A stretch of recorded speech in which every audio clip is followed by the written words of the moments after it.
Encouraging one another. Today I'll be reading from Acts chapter 13, verse 15.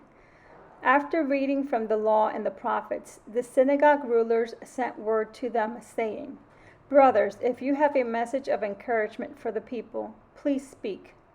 This verse reminded me of a trip that Terry, the kids, and I took to Block Island. As soon as the ferry got to Block Island, the plan was for us to find a bike rental place so that we could all have bikes to see as much of Block Island as we could. Once we arrived, we found a place that rented bikes. We looked at the bikes and tried some out. Sam had a bit of trouble finding one that was a good height for her.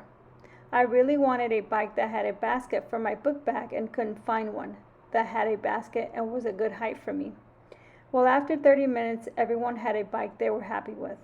We set off to leave the bike rental place, and then Sam said that she couldn't ride the bike. Well, we thought that maybe she couldn't reach the pedals, but she went on to say that she didn't remember how to ride a bike. She said that she hadn't been on a bike in a long time and that she couldn't ride the bike. Okay, so now we had wasted 45 minutes of our trip on bike issues. Terry got off his bike and went over and told her that she could do it. He told her, "Once you know how to ride a bike, you never forget." In fact, when Sam was younger, she actually taught herself how to ride a bike. She didn't want us to hold her bike or to help her in any way.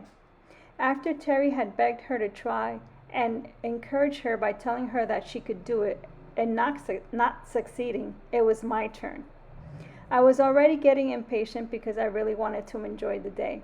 I told her I would hold the back of her bike, but she needed to pedal. If you all know Sam, she never wants help. She always wants to do things herself. So she didn't want my help, but she also didn't want to pedal. I pleaded with her. I encouraged her. I told her that she was smart and that she could always figure things out, and so she could figure it out. Another 20 minutes had passed. To make a long story short, we had wasted 2 hours in the hot sun pleading with her until she finally did it. We could have given up and returned the bikes like she wanted us to. We could have walked around, rented a car. There were so many other options. But Terry insisted that we not give up. She was so proud of herself when she went off. We were all exhausted already, but Sam felt so accomplished and we were very happy to see her smiling. We believe that experience has helped her realize that she doesn't have to give up and that she can succeed if she only tries. Even if the trying takes longer than you want, it also taught us that patience is very important when you are trying to encourage someone. It can take a long time to get them where they need to be, but the satisfaction of seeing them take off, it's well worth it. Everyone needs encouragement. Life is tough, and whether it is to take on a challenge that you are afraid of, like bike riding, or to deal with a setback, or just to get up to face the day, we all can use some encouragement. But real encouragement often means more than a pat on the back, and more than words like "hang in there, it will get better." Especially now with this pandemic, with our weak economy, job losses, financial problems, health problems, and the challenges of raising kids, the decisions about whether we should send our kids to school. People of all ages are facing long and difficult challenges that just won't go away. People today need practical help and real encouragement that can help them face problems that just won't go away.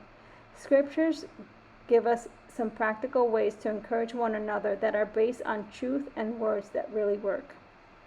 We need to open our eyes and be on the lookout to see where there is need for encouragement.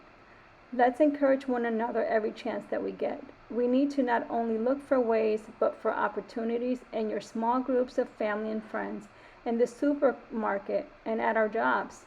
First, though, we ourselves need to be encouraged.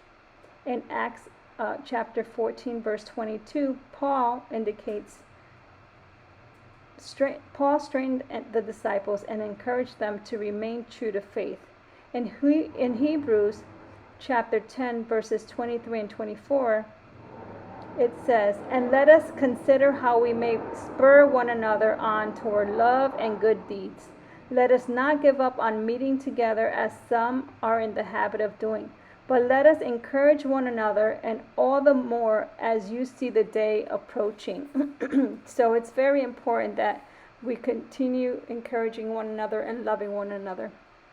God is all powerful, and we can be encouraged by all that He has done for us and others. And He has shown His power through the ages since the beginning of creation, to delivering Israel from Egypt, all the miracles in the time of Moses, to victories for Israel against overwhelming odds, to all the miracles of Jesus. When we run out of gas or energy, remembering God's strength and adequacy reminds us that we should not be operating on our own strength, but on God's. He is the one who strengthens us. This should be enough encouragement for us. Encouragement and faith go together. Encouragement implies faith, but faith in a power greater than ourselves, the living God. If we have faith and rely on God, then we can be encouraged that the living God will help us to overcome every obstacle, every pain, every disease, and every negative situation in our lives. We cannot do it on our own. We need Him. And once we believe that, we can go out and encourage others with patience, peace, and kindness. This will sometimes be difficult and time-consuming, like it was when we were encouraging Sam to ride her bike. But once she did it, it was a gift not only to her, but to us as well. Deuteronomy chapter 31 verse 6 tells us to be strong and courageous.